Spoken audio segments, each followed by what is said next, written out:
Welcome to your Thriving Heart for Thriving Life Grief Tips.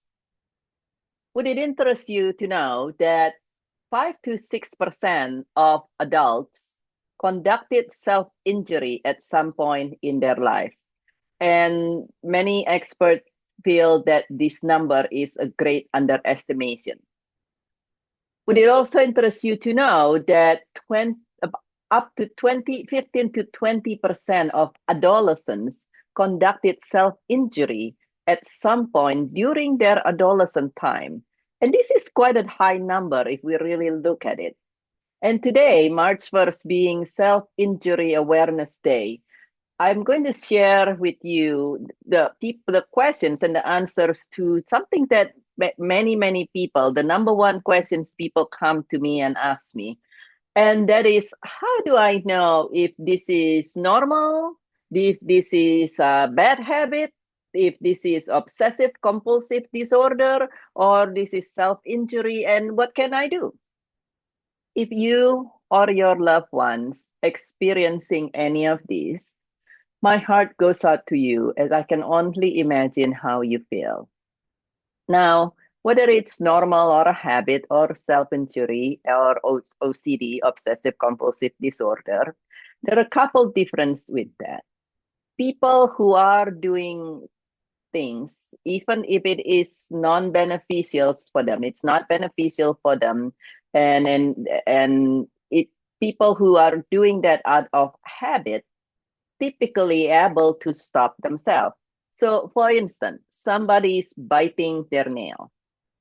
People who have a habit of biting their nail, even if it is long-term habit, typically will stop before the nail start to bleed, the fingers start to bleed, before the fingers become all infected. So they are able to stop. And also, typically, people who are doing something out of habit, if something happened that make that with the biting nails example, something happened in their life that make them want to have nice looking nails, they will be able to stop at least temporarily. For instance, they have a wedding or a major celebrations and they want to have a nice looking nails, they can stop actually. Now they might go back to the habit eventually, but in general they will stop before it's become major disruptions in their life. That is habit. Now, what about the difference between self-injury or OCD, or even if it is some disrupting and thoughts that keep happening again and again, that seems to be some things that one cannot stop, and this is some things that many people who are grieving after a loss or after a trauma experience. Many people come to me and say, I cannot stop thinking about this. This just keep happening in my mind like movie. And it's like a movie clip that just keep running and going and going and going. Now, if it is something that you cannot stop thinking after a loss, then firstly, that is a process of the grief. Now, sometimes this lead to causing self-injury or causing trauma or causing disruptions in your life. Is it something that is a normal process of grief? Yes, it is part of grief. Is it something that should continue on? No, it should not. So, what are the difference between non-suicidal self-injury and obsessive compulsive disorder? Typically, the main cause of it is the difference.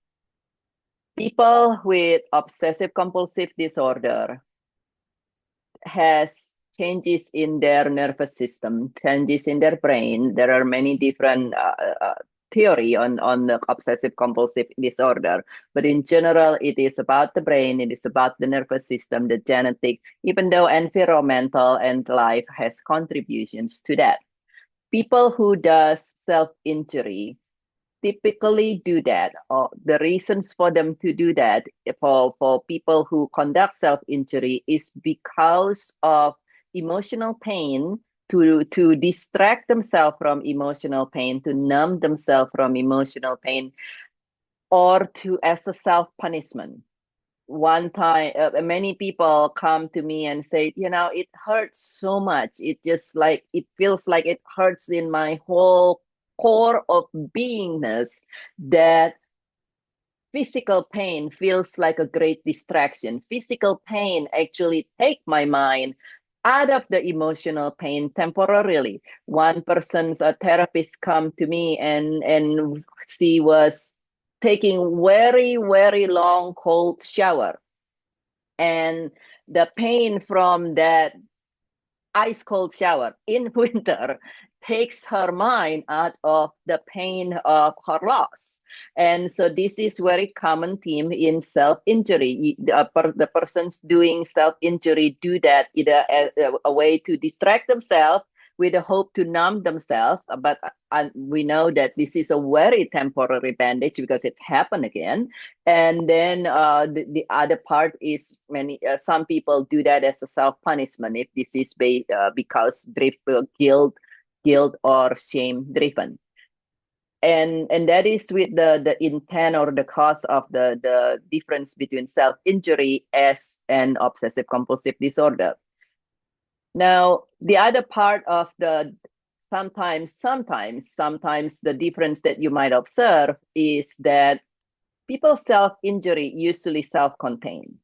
In other words, people with self-injury do it, particularly those as punishment, but even the one that's doing it because to help them distract themselves from grief, do it in such a way that it is done usually without anybody knowing. It's done in secrecy, and typically people don't know unless there is complication happen. Like, let's say this person who came to me got a pneumonia, and so that is something that but otherwise it's done in secrecy, and they do everything possible to not hurt other people because they are fully aware of doing that.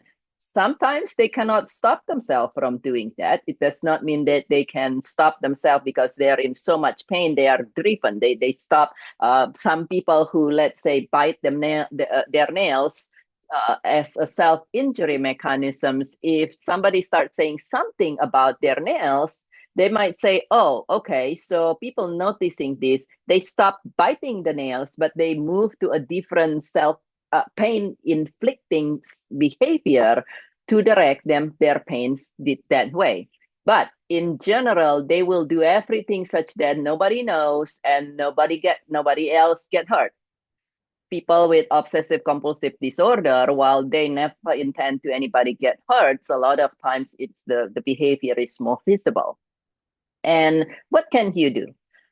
Now, with people with habit that is not beneficial to them, let's say somebody has a habit of biting their nails, and if this is something that the persons want to change, and you want to help the person change, then a lot of time, or something that you feel, well, it can be better for my loved one if this person is not doing this habit, and the person agrees, a lot of time bringing it to their awareness can help. Sometimes people not realizing that they are doing certain things. Sometimes they do it and they do it and they just don't even realize that they're doing it. And so sometimes bringing awareness to them can help. And today, March 1st, being National Compliment Day as well, providing compliment to any improvement, to any progress to that they do in terms of stopping the undesirable habit can provide positive feedback and can help as well. So that is people with habit. If you feel someone, a loved one, has obsessive compulsive disorder, then the persons need professional help. Please help the person to have help from therapists, counselor, as well as psychiatrists. For our loved ones who are in such great pain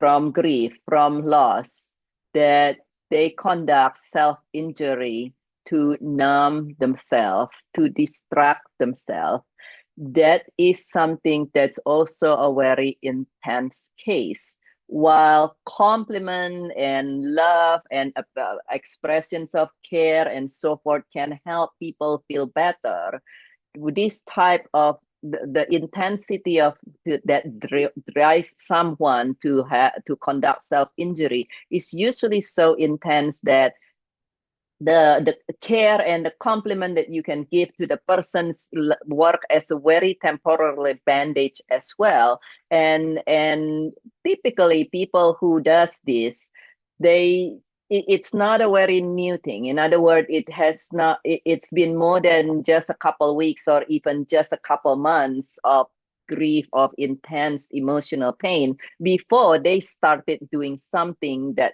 hurt them physically. And so in this case, many cases are complex, prolonged grief. And in this scenario, you want to allow them to have help from qualified grief coach or therapists who are particularly specialized, who are particularly knowledgeable, therapists who are specialized in helping people with complex, prolonged grief, helping people with intense grief. The same thing with people who have intense guilt, people who are feeling a lot of guilt that to the point that they are hurting themselves. This is also a serious case, so to say, and you want to allow them to be able to receive help properly from qualified professional. And sometimes there is a questions of what can you do. People who are experiencing emotional pain from grief, compliments, general compliments shows care, general act of love can help. On the other hand, just know people who are doing self-injury because of guilt and shame, sometimes compliment can exacerbate their shame and guilt. And in other words, depend on what the cause of the shame or guilt. And sometimes it caused by one thing, but then they identify themselves as the shame or the guilt. People who does certain thing, they start identifying themselves as that they it's not that this event happened and they are guilty of it, but they are guilt. That not that this event happened or this experience happened and they are shameful of it. They are ashamed, so to say. And just know in that scenario, in that situations, sometimes people with this can actually, if you provide them compliments, if you shower them with affections, it can actually cause them to feel worse, to feel even more guilty, to feel even more shameful. So if you notice a loved one is having a tough time and then you compliment them, you provide a lot of care and they shut down more and more, and particularly if you're concerned about self-injury, please get them professional help as well. These situations, any of these, whether it is self-injury or OCD, or even people who, with more reasons, typically with people with grief who cannot stop their thoughts and it's waking them up and disrupting their work. These are situations where we do want to allow professional help, and all along allowing your loved ones to know that you are there for them, that you care about them as well. And if you have any questions or any concerns, feel welcome to place them in the comment below this video. If you don't feel like putting a comment, your questions or concerns in the comments, you feel welcome to directly connect with me as well. You can email me at drtanforgrief@gmail.com. You may also connect with me through my website, joyfulrichesbeyondgrief.com. And I am here for you and your loved ones if you know someone in your life who are suffering from any of these. And if you find any part of these videos helpful, please subscribe so you can continue to receive update, as well as please like the video. Feel welcome to share this video with anyone whom you want to. And I look forward to see you again in the next video.